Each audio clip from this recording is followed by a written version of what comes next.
Pension information চ্যানেলে বার্ধক্য ভাতা রিলেটেড আবারও একটি নতুন ভিডিওতে সকলকে স্বাগত জানিয়ে আজকে ভিডিওটি শুরু করছি। বার্ধক্য ভাতায় এই মুহূর্তে বিরাট বড় খুশির খবর, কেননা বার্ধক্য ভাতায় এবার অতিরিক্ত টাকা বাড়বে। কারা কারা অতিরিক্ত টাকা পাবে আজকে এই ভিডিওতে সম্পূর্ণ আলোচনা করব, তাই ভিডিওটি শুরু থেকে শেষ পর্যন্ত দেখবেন। আর ভিডিওটি ভালো লেগে থাকলে অবশ্যই ভিডিওটিকে লাইক করে চ্যানেলটিকে সাবস্ক্রাইব করে পাশে থাকা বেল আইকনটি অন করে রাখবেন, যাতে এই রকম নতুন নতুন ভিডিও সবাই আগে আপনার সামনে চলে যায়।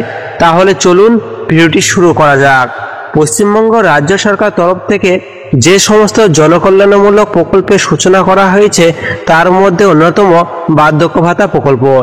এটি এমন একটি প্রকল্প হয়ে উঠেছে, এই প্রকল্পের মাধ্যমে এবার অক্টোবর মাস থেকে আপনারা পাবেন অতিরিক্ত টাকা। হ্যাঁ বন্ধুরা, আপনারা ঠিকই শুনেছেন, আপনারা এবার পাবেন অক্টোবর মাস থেকে অতিরিক্ত টাকা।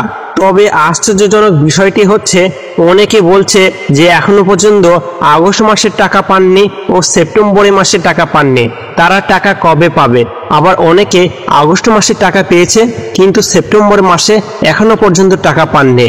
যারা সেপ্টেম্বরের মাসে টাকা পাননি তারা 15 তারিখের মধ্যে পেয়ে যাবেন, আর যারা আগস্ট মাসে টাকা পাননি সেই আগস্ট মাসের টাকা ও সেপ্টেম্বরের মাসের টাকা একসাথে দিতে চলেছে। আপনারা 15 তারিখের মধ্যেই টাকাটি পেয়ে যাবেন। আর যারা এখনো পর্যন্ত এই সেপ্টেম্বরের মাসে বার্ধক্য ভাতা প্রকল্পের টাকাটি পাননি তারা কবে পাবে? নবান্নে নারী ও শিশু কল্যাণ দপ্তর থেকে জানানো হয়েছে যে বাজেট প্রকাশের পর প্রশাসনিক কিছু কাজ করতে গিয়ে 4 তারিখ পর্যন্ত টাকা পাঠাতে অসুবিধার সম্মুখীন হতে হয়েছে। তবে 5 তারিখ থেকে উত্তরবঙ্গে প্রতিটি জেলাতেই টাকা ছেড়ে দেওয়ার কাজ শুরু করা হয়েছিল, কিন্তু হঠাৎ করেই বার্ধক্য ভাতা প্রকল্পের সার্ভারের প্রবলেমের জন্য সেই টাকা বন্ধ হয়ে যায়। তাই অনেকে এখনো পর্যন্ত টাকা পাননি, কিন্তু 15 তারিখের মধ্যে আপনারা সকলে টাকা পেয়ে যাবেন।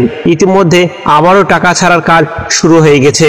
যারা এখনো পর্যন্ত টাকা পাননি এই সেপ্টেম্বরের মাসেই আপনারা 15 তারিখের মধ্যেই টাকাটি পেয়ে যাবেন। তবে কিছু ব্যক্তির এমন সমস্যা তৈরি হয়েছে যেগুলি নবান্ন তরফে ঠিক করা সম্ভব নয়। এই সমস্যাগুলি সমাধান আপনাদের নিজেকেই করতে হবে। তাহলে দেখুন কি সমস্যা হয়েছে যাদের এখনো পর্যন্ত টাকাটি পাননি। তাড়াতাড়ি আপনারা এই সমস্যার সমাধানগুলি করুন, না হলে আপনারা এই সেপ্টেম্বরের মাসের টাকা ও সামনে যে মাসগুলি আসছে সেই মাসগুলির টাকাও আপনারা পাবেন না। আপনি যে ব্যাংক দিয়েছেন সেই ব্যাংক যদি বন্ধ হয়ে যায় তাহলে আপনার টাকাটি ঢুকবে না।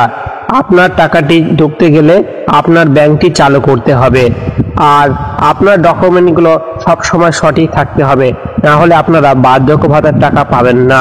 আপনার যদি ব্যাংকের কোনো সমস্যা না থাকে, আপনার কাগজপত্রের যদি কোনো সমস্যা না থাকে, তাহলে আপনি 15 তারিখের মধ্যেই টাকা পেয়ে যাবেন ও পরবর্তী যে মাসগুলি আসবে সেই মাসগুলির টাকাও আপনারা পরপর পেয়ে যাবেন। তাহলে বুঝতে পেরেছেন কারা কারা অতিরিক্ত টাকা পাবে ও যাদের এখনো টাকা ব্যাংক অ্যাকাউন্টে ক্রেডিট হয়নি তারা টাকা কবে পাবে, সম্পূর্ণ বিস্তারিত আলোচনা করলাম। ভিডিওটি যদি ভালো লেগে থাকে অবশ্যই ভিডিওটিকে লাইক করে ভিডিওটিকে শেয়ার করে দেবেন। আর আপনি যদি আমার চ্যানেলটিকে এখনো সাবস্ক্রাইব করে না রাখেন অবশ্যই সাবস্ক্রাইব করবেন। ধন্যবাদ।